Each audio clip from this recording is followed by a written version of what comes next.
Vereador Mário Delbrando, ao saudá-lo, saúdo toda a mesa diretora, saúdo os colegas vereadores que nos honram, aliás, que compõem o Parlamento, senhores e senhoras que nos honram com a presença em plenário, com destaque para minhas queridas alunas do curso de Direito Consumidor da FURB, a Ana, a Bruna, Jaqueline, Ana Damares e a Sheila. Sejam bem-vindas.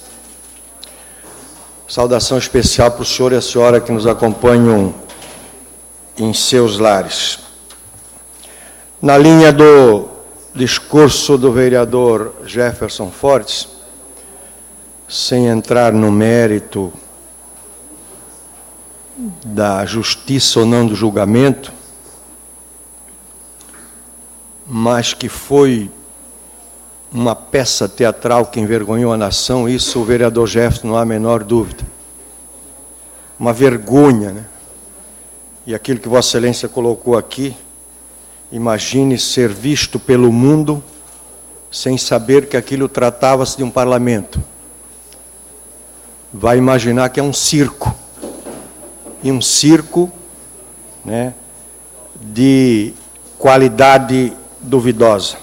E até, vereador Jefferson, os defensores do impeachment ficaram envergonhados, não com relação ao resultado, mas com relação, principalmente, à qualidade dos votantes. E a propósito, senhores vereadores, feliz da nação cujo Deus é o Senhor, mas ai da nação cujo nome do Senhor, da família, das mulheres, dos filhos e dos netos são invocados para acobertar a demagogia, a incompetência, a lambança, a corrupção, a incoerência e, principalmente, a falta de sensibilidade. E eu tenho dito várias vezes aqui que quando a gente se depara com escrito que corresponde àquilo que a gente pensa, logo, pelo menos eu concluo, que quem escreveu é inteligente. E eu, quando estava tentando resumir a minha decepção com tudo aquilo que presenciei, acabei me deparando com um escrito da lavra do articulista Fabrício Cardoso, publicado hoje no Jornal de Santa Catarina, cujo título diz o seguinte: o horror que nos une. O circo armado para a votação do impeachment da presidente serviu para unir canhotos e destros, pelo menos num ponto: o horror diante da pobreza existencial dos deputados federais da República. Depois de tanta certeza dividindo o país no muro que se fez real, a vergonha compartilhada entre a gente com camisa da CBF e boné da CUT não deixa de ser alvissareira. Embora a surpresa só denuncie o tamanho da nossa ingenuidade. Acompanhei a cobertura da votação com interesse cívico, mas admito, só fui até o fim porque estava sob remuneração. Lá pelas tantas, cansei do revezamento de homens que parece ter saído de uma linha de montagem, variando apenas na citação de salmos e nas tonalidades das tintas a caju. Um amigo arriscou que dezenas têm colesterol limítrofe, mas aí, movido por impulsos corporativistas, acusei-o de gordofobia. Sem querer parecer mais esperto do que os outros, meu estômago sobreviveu sem embrulhos diante do espetáculo. Alguns, apressados, dizem que o parlamento é o espelho da sociedade. vi tão poucas mulheres, tão poucos negros, nenhum índio, que ouso discordar. O parlamento é um reflexo do conservadorismo de quem doa para as campanhas. Vou repetir. O parlamento é o reflexo do conservadorismo de quem doa para as campanhas. Por isto defendo o financiamento público. Pena que os arautos da retidão não se deem conta disto.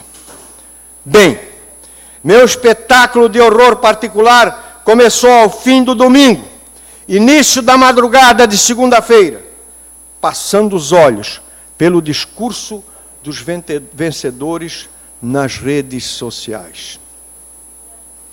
Até agora, não sei por que caí nesta besteira. Pelo menos valeu para encontrar alguma intersecção ou alguma ligação entre estes imbecis e os deputados federais. Li um colega, dono de ironia fina, em recorrente serviço à sordidez, atribuindo às mulheres petistas a condição de histéricas. Homens de todos os partidos e quadrantes urraram no microfone, mas o tom grave talvez seja confortável aos tímpanos do irônico, pois não encontrei uma única sílaba de reprovação. O monopólio do descontrole que estes caras tentam atribuir às mulheres deveria nos envergonhar, tanto quanto votar em nome da paz de Jerusalém. E a propósito, que colocou aqui muito bem Vossa Excelência, vereador Jefferson Fortes, conclui o articulista, de cujas palavras faço minhas. Ouvimos em parte o vereador Vanderlei Paulo de Oliveira. Permita-me, vereador César Sim, eu li a matéria, li o artigo, acompanhei também a votação, como muitos, e me perguntei ao ler o artigo que Vossa Excelência muito bem coloca agora.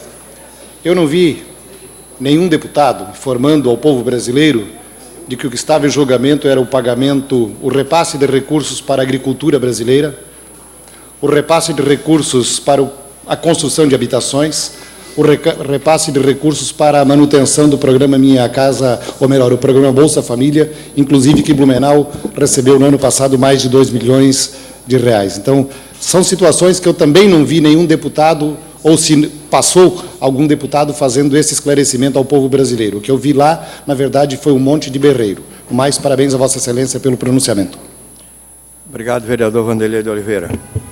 Vereador César, Vossa Excelência tem mais 2 minutos para sua conclusão. Obrigado, senhor presidente.